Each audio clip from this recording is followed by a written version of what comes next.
tour. Je veux juste donc redire que je m'appelle Gérard Streff, que je suis auteur, que j'écris des romans, plutôt des romans policiers pour jeunesse. Alors voilà quelques exemplaires. Ça s'appelle Les Disparus du fort de Cormeilles. Ça s'appelle La guerre des petits soldats. Si vous voulez, on en reparlera tout à l'heure. Ça s'appelle La Joconde de Cro-Magnon.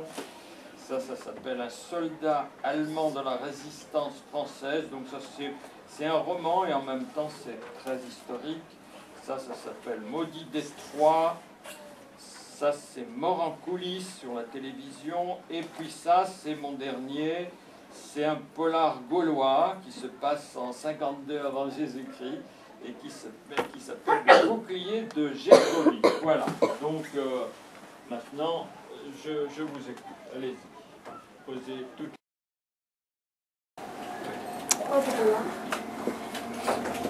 Pourquoi des polars? Alors polar, c'est une expression un peu, comment dirais-je, paresseuse, quoi. Normalement, on devrait dire roman policier. Et puis là aussi, il y a plusieurs genres de romans policiers. Il y a le roman d'enquête, il y a le roman noir qui se passe dans certains milieux sociaux, la ville, les pauvres, les riches, etc. Il y a ce qu'on appelle le suspense. Le suspense, c'est quand souvent le personnage du roman, c'est la victime. Il sait qu'il va être zigouillé. Alors là, il a peur, et puis tout le roman est construit autour de cette peur qui monte petit à petit jusqu'à la fin, ça, le suspense. Il y a le thriller, qui est une façon d'accélérer le suspense encore plus. Bon, donc vous voyez, il y a beaucoup de familles dans le polar, mais bon, j'aime bien. Alors, je sais que quand j'étais petit, mes parents n'aimaient pas les polars. Mes parents considéraient que ce n'était pas sérieux, qu'il ne fallait pas lire. Et j'ai un ou deux romans, mais je ne pense pas que je les ai ici, où voilà, il y a des jumeaux qui sont dedans. Donc j'ai écrit aussi en me disant « Ah, mes enfants vont me lire ». Bon, ils me lisent un peu, pas trop, ils sont très télé. Voilà. Monsieur. Sont-ils bons en français? Est-ce qu'ils sont bons en français? Ils sont, disons, moyen haut. Hein, ils sont moyens hauts. J'aimerais qu'ils soient encore meilleurs en français. Mais bon, le français, c'est quelque chose qu'on travaille tout le temps, quoi. Je veux dire, même un écrivain, il continue à faire des fautes. Hein. Vous voyez, le français, ça se travaille. Le vocabulaire, ça se travaille. Par exemple, moi, on me demande souvent quel est mon livre préféré quand j'étais petit, etc. Franchement, un livre que j'aimais beaucoup, c'était le dictionnaire. J'avais un gros dictionnaire illustré avec plein de photos, des drapeaux, des pays, etc. Et j'adorais regarder dans le dictionnaire le sens des mots. Eh bien, aujourd'hui que je suis presque un vieux monsieur, je continue à regarder le dictionnaire parce que je continue à découvrir des mots dont je ne connaissais pas le sens. Donc, vous voyez, c'est aussi un travail permanent, quoi. On n'est jamais très très bon en français, ni très très doué en vocabulaire. Il faut toujours apprendre. Oui, monsieur. C'est quoi votre livre préféré? Que j'ai écrit moi? Oui. Bon, en général, on dit que c'est le dernier. Tu vois, c'est un peu comme les enfants, on dit toujours que c'est le dernier enfant. Mais ça, il ne faut pas le dire à vos parents. C'est le dernier, donc peut-être, disons que ce sera celui-là, c'est le bouclier de Gergovie. Les personnages principaux sont des jumeaux, vous voyez, comme par hasard. Et puis j'ai aimé cette façon de raconter une histoire. D'abord, en général, j'aime bien raconter des histoires. J'aime bien inventer, j'aime bien intéresser les autres. Et puis là, bon, vous racontez une histoire, mais vous devez aussi vous situer dans une période bien particulière, les Gaulois, les Romains. Donc vous ne pouvez pas raconter n'importe quoi sur les Gaulois, les Romains. Vous voyez, ils n'avaient pas de téléphone portable, par exemple, ou ce genre de trucs. Donc il faut qu'on tienne compte de leur habillement, de leurs vêtements, de la manière dont ils mangent et tout et tout. Donc ça aussi, j'aime bien l'intégrer dans mes histoires. Donc voilà, c'est mon préféré, le bouquet de Gergolet. Oui. Vos enfants ont-ils envie de devenir écrivains? Mes enfants, vous êtes très préoccupés par mes enfants. Eh bien non, c'est des voyous. Ils ne sont pas écrivains. Alors la fille termine ses études et puis va faire des choses, disons, dans la culture. Et le garçon, parce que leur maman est russe, donc voilà, ce sont des petits, disons, franco-russes, le fils va plutôt faire dans voilà, l'international, la Russie, les échanges, le commerce. Ils lisent un peu, c'est pas des très grands lecteurs, c'est pas bon, mais c'est mes enfants qui se posent. Quoi. Oui. Pourquoi des romans policiers? Pourquoi des romans policiers? Ben, parce que j'aime être méchant, voilà. J'aime bien les histoires avec des méchants, j'aime bien...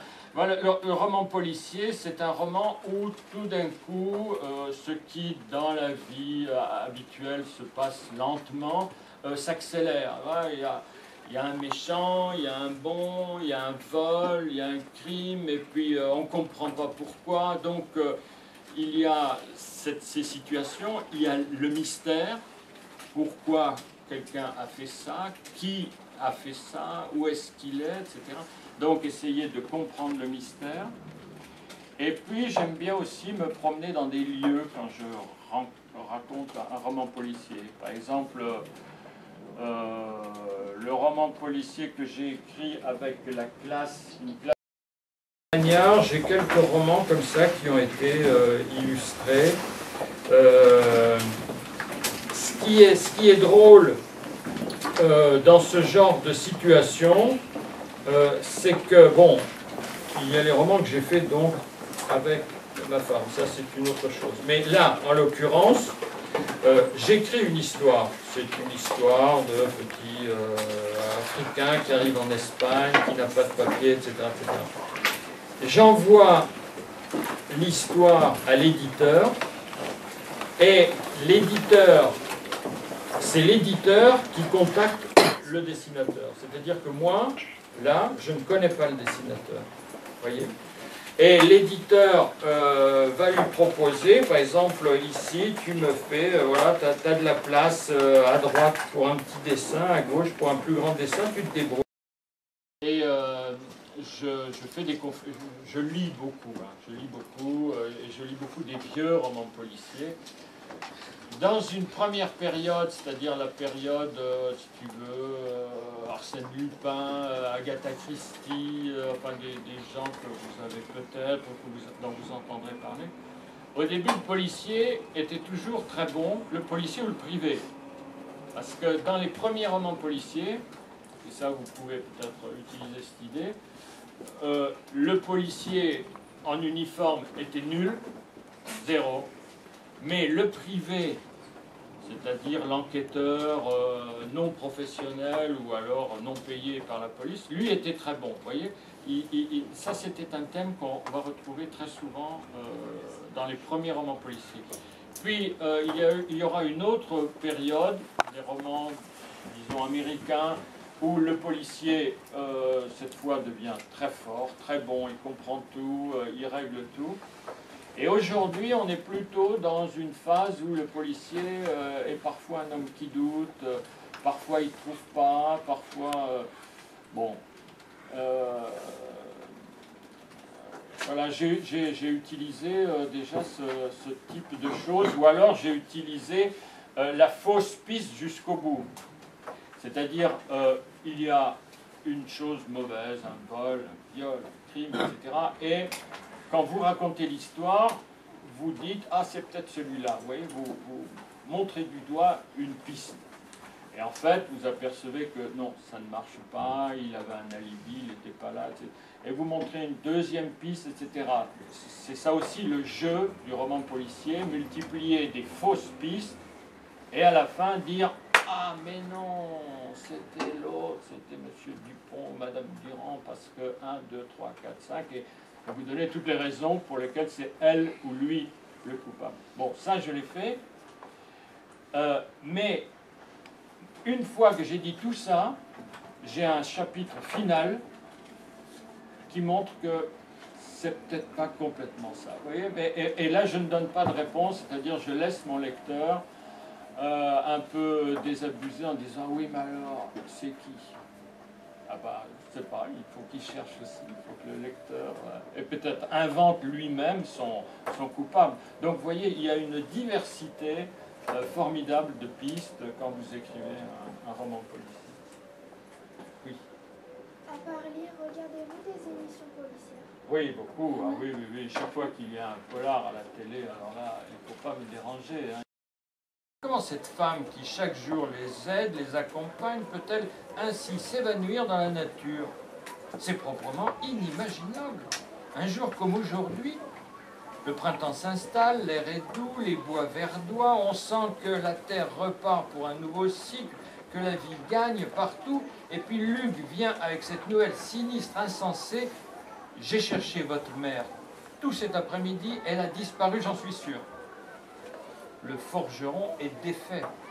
Epona et Taranis, ses jumeaux, découvrent leur père comme ils ne l'ont jamais vu, abattu, assommé. Ce matin, Véleda est partie en forêt à la recherche de plantes très particulières.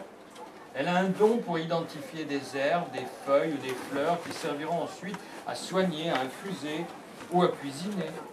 Elle tient ce savoir d'un père qu'on disait un peu magicien et que les jumeaux n'ont pas connu, Obionos. Véleda connaît des dizaines d'herbes différentes, l'absinthe qui calme les maux de tête, le gui dont les baies sont efficaces contre les ulcères, la verveine